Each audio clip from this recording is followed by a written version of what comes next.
புதுச்சேரியில் இளைஞர் கொலை வழக்கில் திடீர் திருப்பமாக அவரது நண்பர்களே அதிரடியாக கைது செய்யப்பட்டுள்ளனர். உறவுக்காக பெண்ணுக்கு மெசேஜ் அனுப்பிய சண்டையில் மதுபானம் ஊற்றிக் கொடுத்து உயிரை பறித்த சம்பவத்தின் பகீர் பின்னணி என்ன?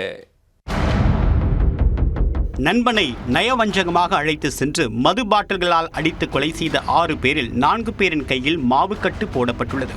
விடுமுறைக்காக சொந்த ஊர் சென்ற பட்டதாரி இளைஞர் கூடா நட்பால் தன்னுடைய இன்னுயிரை இழந்துள்ளார். நடந்தது என்ன?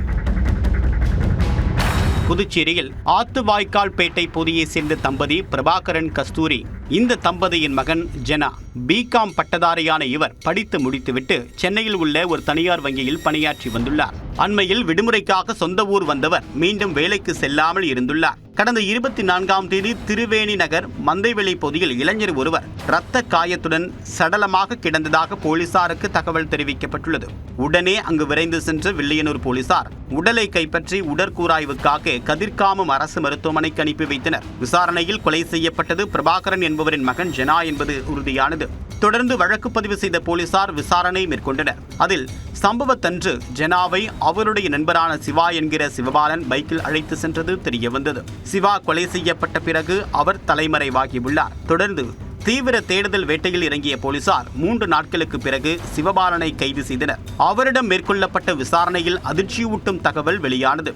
சிவபாலனின் உறவுக்கார பெண்ணுக்கு ஜனா அடிக்கடி மெசேஜ் அனுப்பி தொந்தரவு செய்துள்ளார். அதை நிறுத்துமாறு கூறியும் தொடர்ந்து அந்த பெண்ணுக்கு செல்போனில் ஆபாச மெசேஜ்கள் அனுப்பியதாக குற்றம் சாட்டப்பட்டுள்ளது.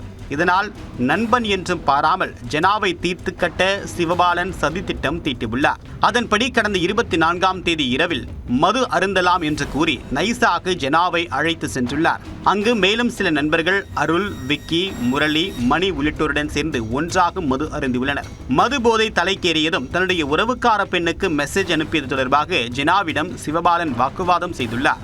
வாக்குவாதம் முற்றிய நிலையில் கைகலப்பு ஏற்பட்டுள்ளது. அப்போது தன்னுடைய பீர் பாட்டிலை உடைத்து நண்பர்களுடன் சேர்ந்து ஜனாவின் தலையில் சிவபாலன் கடுமையாக தாக்கியுள்ளார். இதில் இரத்த வெள்ளத்தில் உயிருக்கு போராடிய ஜனா துடிதுடித்து நிகழ்விடத்திலேயே உயிரிழந்தது விசாரணையில் தெரியவந்தது. இந்த வழக்கில் போலீசார் கைது செய்ய சென்ற போது சிவபாலன் உட்பட 4 பேர் தடுக்கி விழுந்ததில் கைகளில் எலும்பு முறிவு ஏற்பட்டுள்ளது. தொடர்ந்து அவர்களை மருத்துவமனையில் அனுமதித்து மாவுக்கட்டு போடப்பட்டது.